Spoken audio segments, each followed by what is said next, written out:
Hi ಎಲ್ಲರಿಗೂ. ಮೆಣಸಿನ್ಕಾಯಿ ಹೌದಾ, ಮಿರ್ಚಿ ಮಾಡಲಿಕ್ಕೆ ಇವತ್ತು ತಯಾರಿ ಮಾಡ್ಕೋತಾ ಇದ್ದೀನಿ. ಮಿರ್ಚಿ ಮಾಡಲಿಕ್ಕೆ ಮುಖ್ಯವಾಗಿ ಮೆಣಸಿನ್ಕಾಯಿ ಬೇಕು. ಆ್ಯಕ್ಚುಲಿ ದೊಡ್ಡ ಮೆಣಸಿನ್ಕಾಯಿ ಇದ್ರೆ ಚೆನ್ನಾಗಿತ್ತು, ಬಟ್ ಮನೆಯಲ್ಲಿ ಏನಿದೆಯಲ್ಲ ಅದರಲ್ಲೇ ಇವತ್ತು ಮಿರ್ಚಿಯನ್ನು ಮಾಡ್ತಾಯಿದ್ದೀನಿ. ಮಿರ್ಚಿ ಮಾಡಲಿಕ್ಕೆ ಮೆಣಸಿನ್ಕಾಯಿ ಈ ಥರ ಇದನ್ನು ಚೆನ್ನಾಗಿ ಇದ್ದಿದ್ರಲ್ಲೇ ಚೆನ್ನಾಗಿರೋದನ್ನು ತೊಳೆದ್ಬಿಟ್ಟು ಈ ಥರ ಇದನ್ನು ತುದಿ ಕಟ್ ಮಾಡಬೇಕು ನಾವು. ಹೌದಾ, ಇದನ್ನು ಹಿಂಗೆ ತುದಿ ಕಟ್ ಮಾಡ್ದನ್ನು ನಾವು ಮಿರ್ಚಿ ಬಿಟ್ಟಿದೆ ಅಂತ ಹೇಳಿದ್ರೆ ಏನಾಗುತ್ತೆ, ಸಿಡಿಯುತ್ತದೆ. ಹಾಗಾಗಿ ಈ ಥರ ಇದನ್ನು ತುದಿ ಕಟ್ ಮಾಡಿ ತೊಳೆದು ಮೆಣಸಿನ್ಕಾಯಿಲೇ ರೆಡಿ ಇಟ್ಟಿದ್ದೀನಿ. ಇತರೆ ಸಾಮಗ್ರಿ ಅಂತ ಹೇಳಿದ್ರೆ ಸೋಡಾ ಪುಡಿ ಸ್ವಲ್ಪ ತೊಗೊಂಡಿದ್ದೀನಿ. ಇಷ್ಟು ಸೋಡಾ ಪುಡಿ ಇದೆ. ಅಜ್ವಾನ, ಓಂ ಕಾಳು ಅಂತ ಹೇಳ್ತೇವೆ, ಹಸಿಕಡಲೆ ಹಿಟ್ಟಿಂದ ಮಾಡಿದ್ರಿಂದ ಡೈಜೆಷನ್ಗೆ ಸ್ವಲ್ಪ ಹೆಲ್ಪ್ ಆಗಲಿ ಅಂಥೇಳಿ ಓಂ ಕಾಳು ಸ್ವಲ್ಪ ಹೆಚ್ಚಿಗೆ ತೊಗೊಂಡಿದ್ದೀನಿ, 2 ಸ್ಪೂನ್ ಇದೆ. ರುಚಿಗೆ ತಕ್ಕಷ್ಟು ಉಪ್ಪು, ಅಚ್ಚ ಖಾರದ ಪುಡಿ ಇದೆ, ಕೆಂಪು ಮೆಣಸಿನ್ಕಾಯಿ ಪುಡಿ. ಒಂದೊಂದು ಸಲ ನಾವೇನು ಮಾಡ್ಬೋದು, ಈ ಹಸಿ ಮೆಣಸಿನ್ಕಾಯಿನ ಮಿಕ್ಸಿ ಮಾಡಿ ಇದ್ರ ಪೇಸ್ಟು ಹಾಕ್ಬೋದು, ಬಟ್ ನಾನಿಲ್ಲಿ ಕೆಂಪು ಖಾರವನ್ನು ತೊಗೊಂಡಿದ್ದೀನಿ. ಮುಖ್ಯವಾಗಿ ಹಸಿ ಕಡಲೆ ಹಿಟ್ಟು ಬೇಕು. ಹೌದಾ, ಒಳ್ಳೆ ಕಂಪ್ನಿ ಹೀರಾ ಕಂಪ್ನಿದಾಗ ಏನು ಮಾಡಿದ್ದೇನೆ, ಇಲ್ಲಿ ಹಸಿ ಕಡಲೆ ಹಿಟ್ಟು ಒಂದು 250 ಗ್ರಾಮ್ ಆಗುತ್ತೆ. ಅದನ್ನು ಕ್ಲೀನಾಗಿ ಸಾಣಿಸಿ ಮಿಕ್ಸಿಂಗ್ ಬೌಲ್ಗಿಲ್ಲೇ ಇಟ್ಟಿದ್ದೀನಿ. ಮತ್ತು ಇವೇನು ಸಾಮಗ್ರಿ ಇಟ್ಕೊಂಡಿದ್ವಲ್ಲ, ಉಪ್ಪು, ಖಾರದ ಪುಡಿ, ಅಜ್ವಾನ, ಸೋಡಾ ಎಲ್ಲವನ್ನು ಇದಕ್ಕಿಲ್ಲಿ ಸೇರಿಸ್ತಾ ಇದ್ದೀನಿ. ಅಗತ್ಯ ಇರುವಷ್ಟು ನೀರನ್ನು ನಾನು ಇದಕ್ಕೆ ಮಿಕ್ಸ್ ಮಾಡಿ ಕ್ಲೀನಾಗಿ ಒಂದು ಚೂರು ಗಂಟು ಉಳ್ಕೊಳ್ಳೋದನ್ನು ನಾವೇನು ಮಾಡಬೇಕು, ಇದನ್ನು ಚೆನ್ನಾಗಿ ಮಿಕ್ಸ್ ಮಾಡಬೇಕು. ಮಿಕ್ಸ್ ಮಾಡಿಬಿಟ್ಟು ನಿಮಗೆ ಟೈಮ್ ಇದ್ರೆ ಒಂದು 10-15 ನಿಮಿಷ ಇದು ಹಿಟ್ಟು ನೆನೆದ್ರೆ ಚಲೋ. ಇಲ್ಲ ಅಂತೇಳಿದ್ರೆ ಇಮ್ಮಿಡಿಯೇಟಾಗಿಯೂ ನೀವು ಇದನ್ನು ಮಾಡ್ಬೋದು. ಬಟ್ ಮೆಣಸಿನ್ಕಾಯಿ ಇದರಲ್ಲಿ ಅದ್ದಿ ಬಿಡೋ ಟೈಮಲ್ಲಿ ಒಂದು ಚೂರು ಕಾದ ಎಣ್ಣೆನ ಇದಕ್ಕೆ ಹಾಕಿ ನಾವೇನು ಮಾಡಬೇಕು, ಮಿಕ್ಸ್ ಮಾಡಬೇಕು. ಆವಾಗ ಮಿರ್ಚಿ ಏನಿದೆಯಲ್ಲ ತುಂಬ ಚೆನ್ನಾಗಿ ಸಾಫ್ಟಾಗಿ ಏನಾಗುತ್ತೆ, ಅದು ಬರುತ್ತೆ, ಒಳ್ಳೆಗೆ ಬರುತ್ತೆ. ಇಲ್ಲ ಅಂತೇಳಿದ್ರೆ ಹಿಟ್ಟು ಉಳ್ಕೊಳ್ಳೋ ಚಾನ್ಸಸ್ ಇರುತ್ತೆ. ಒಂದು ಚೂರು ಕಾದ ಎಣ್ಣೆ ಹಾಕಿದ್ವಿ ಅಂತ ಹೇಳಿದ್ರೆ ಏನಾಗುತ್ತೆ, ಒಳ್ಳೆ ಚೆನ್ನಾಗಿರೋ ಮಿರ್ಚಿ ರೆಡಿ ಆಗುತ್ತೆ. ಮಿರ್ಚಿ ಬಿಡಲಿಕ್ಕೆ ಎಲ್ಲ ರೆಡಿ ಆಗಿದೆ. ಈ ಹಿಟ್ಟಿಗೆ ಕಲಸಿಟ್ಟಿದ್ವಲ್ಲ, ಆ ಹಿಟ್ಟಿಗೆ ಇವಾಗ ನಾನು ಸ್ವಲ್ಪ ಏನು ಮಾಡ್ತೀನಿ, ಕಾದಿರೋ ಎಣ್ಣೆಯನ್ನು ಸೇರಿಸ್ಬಿಟ್ಟು, ಹೌದಾ, ಕಾದಿರೋ ಎಣ್ಣೆಯನ್ನು ಈ ಹಿಟ್ಟಿಗೆ ಸೇರಿಸ್ಬಿಟ್ಟು ಸ್ವಲ್ಪ ಏನು ಮಾಡಬೇಕು, ನಾವು ಮಿಕ್ಸ್ ಮಾಡ್ಕೋಬೇಕು.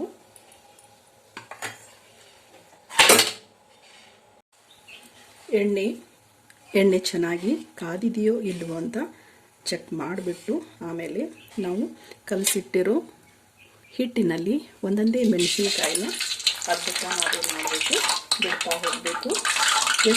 ಇದನ್ನು ಯಾವಾಗಲೂ ಹಾಫ್ ಪೋರ್ಷನಲ್ಲಿ ಹಾಕೋಬೇಕು. ಫುಲ್ ಮೆಣಸಿನ್ಕಾಯಿ ತುಂಬ ಆಗಿಲ್ಲ, ಹೌದಾ, ಅರ್ಧ ಓಪನ್ ಇರಬೇಕು. ಅದು ಇದ್ರೆ ಚೆನ್ನಾಗಿ ಏನಾಗುತ್ತೆ, ಬೇಯುತ್ತೆ. ನಾವು ಆ ಮೆಣಸಿನ್ಕಾಯಿ ತುಂಬಾ ಹಿಟ್ಟು ಹಚ್ಚಿಬಿಟ್ಟಿದೆ ಅಂತ ಹೇಳಿದ್ರೆ ಮೆಣಸಿನ್ಕಾಯಿನೂ ಬೇಯೋದಿಲ್ಲ ಮತ್ತು ಅದು ಮಿರ್ಚಿ ಸೇಪು ಬರೋದಿಲ್ಲ. ಹಾಗಾಗಿ ಅರ್ಧ ಮೆಣಸಿನ್ಕಾಯಿಗೆ ಹಾಫ್ ಪೋರ್ಷನ್ಗೆ ಅಷ್ಟೇ ನಾವೇನು ಮಾಡಬೇಕು, ಹಿಟ್ಟನ್ನು ಹಚ್ಚಿಬಿಟ್ಟು ಎಣ್ಣೆಯಲ್ಲಿ ಬಿಡ್ತಾ ಹೋಗಬೇಕು. ನಿಮ್ಮದು ಬಾಣಲಿ ಸೈಜ್ ನೋಡಿಬಿಟ್ಟು ಬಿಡಿ. ನಮ್ಮದು ಏನಿದೆ ಇಲ್ಲೇ ಬರೀ 4 ಮಿರ್ಚಿ ಅಷ್ಟೇ ಹಾಕಿದ್ದೀನಿ. ಇನ್ನೂ 2-3 ಹಾಕ್ಬೋದು, ಬಟ್ ಕ್ಲೀನಾಗಿ ಬೇಯಲಿಕ್ಕೆಲ್ಲ ಸ್ಪೇಸ್ ಆಗೋದಿಲ್ಲ. ಹಾಗಾಗಿ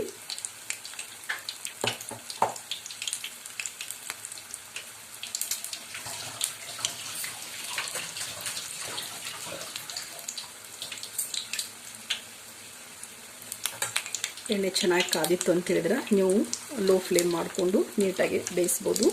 ಫುಲ್ ಹೈ ಫ್ಲೇಮಲ್ಲೇ ಇಟ್ಟಿದೆ ಅಂತ ಹೇಳಿದ್ರೆ ಮಿರ್ಚಿ ಬೆಂದಂಗೆ ಕಾಣುತ್ತೆ, ಬಟ್ ಒಳಗಡೆ ಹಿಟ್ಟು ಹಸಿ ಇರುತ್ತೆ. ಹಾಗಾಗಿ ನೋಡಿಬಿಟ್ಟು ಕ್ಲೀನಾಗಿ 2 ಸೈಡ್ ನಾವೇನು ಮಾಡಬೇಕು, ಇದನ್ನು ಬೇಯಿಸಬೇಕು.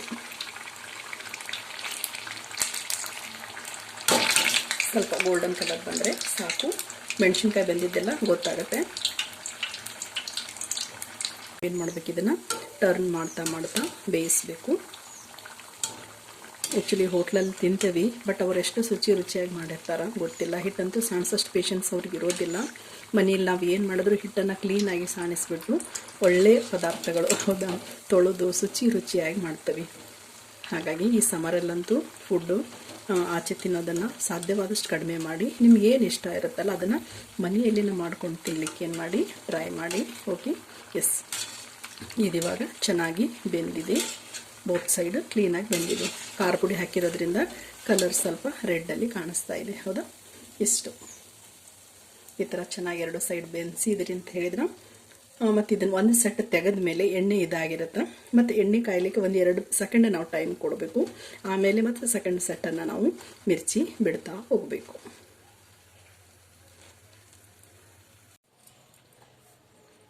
ಹಿಟ್ಟಿಷ್ಟೇ ಒಂದೇ ಸೈಡ್ ಈ ಥರ ತೊಗೊಂಡು ಏನು ಮಾಡಬೇಕು, ನಾವು ಬಿಡಬೇಕು.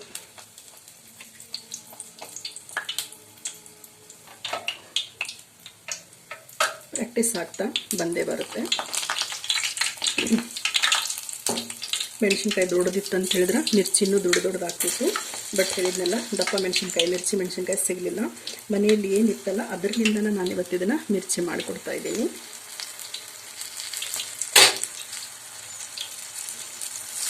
ಲಾಸ್ಟಿಗೆ ಸ್ವಲ್ಪ ಹಿಟ್ಟು ಏನಾದರೂ ಉಳಿತು ಅಂತ ಹೇಳಿದ್ರೆ ಒಂದು ಈರುಳ್ಳಿ ಹೆಚ್ಚಾಕಿ ಈರುಳ್ಳಿ ಬಜ್ಜಿನೂ ನೀವು ಮಾಡ್ಬೋದು.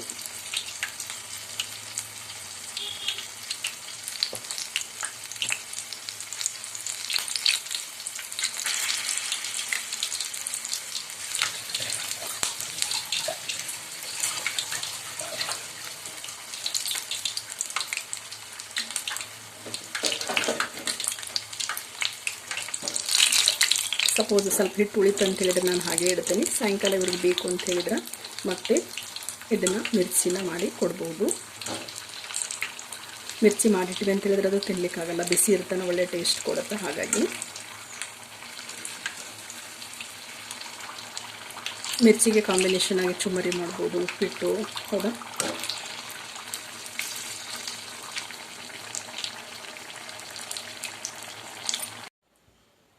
ಎಸ್, ನಮಗೆ ಎಷ್ಟು ಅಗತ್ಯ ಇತ್ತಲ್ಲ ಅಷ್ಟು ಮಿರ್ಚಿಯನ್ನು ಮಾಡಿದ್ದೀನಿ. ಲಾಸ್ಟಿಗೆ ಉಳಿದಿರೋ ಹಿಟ್ಟಲ್ಲಿ ನಾನು ಪ್ರತಿ ಸಲ ಬಜ್ಜಿ ಅದು ಬಿಡ್ತಿದ್ದೆ.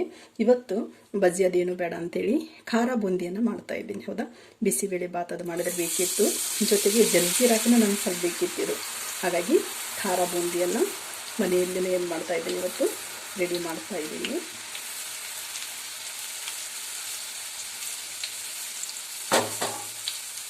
ಆಲ್ರೆಡಿ ನಾವು ಹಿಟ್ಟಿಗೆ ಉಪ್ಪು ಖಾರ ಎಲ್ಲ ಹಾಕಿರ್ತೀವಿ. ಹೌದಾ? ಹಾಗಾಗಿ ಖಾರ ಬೂಂದಿ ತುಂಬ ಚೆನ್ನಾಗಿ ಬರುತ್ತೆ. ನೀವು ಎಕ್ಸ್ಟ್ರಾ ಇದಕ್ಕೆ ಬೇಕು ಅಂತ ಹೇಳಿದ್ರೆ ಒಂದು ಬೆಳ್ಳುಳ್ಳಿ ಮತ್ತು ಕರಿಬೇವಿನ ಒಗ್ಗರಣೆ ಕೊಟ್ಟರಿ ಅಂತ ಹೇಳಿದ್ರೆ ತುಂಬ ಚೆನ್ನಾಗಿ ಟೇಸ್ಟಿಯಾಗಿರೋ ಖಾರ ಬೂಂದಿ ಮನೆಯಲ್ಲೇ ಏನಾಗುತ್ತೆ, ತಯಾರಾಗುತ್ತೆ.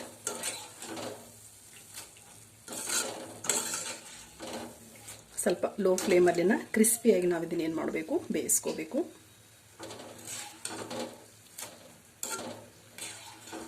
ಎಸ್, ಹೌದಾ?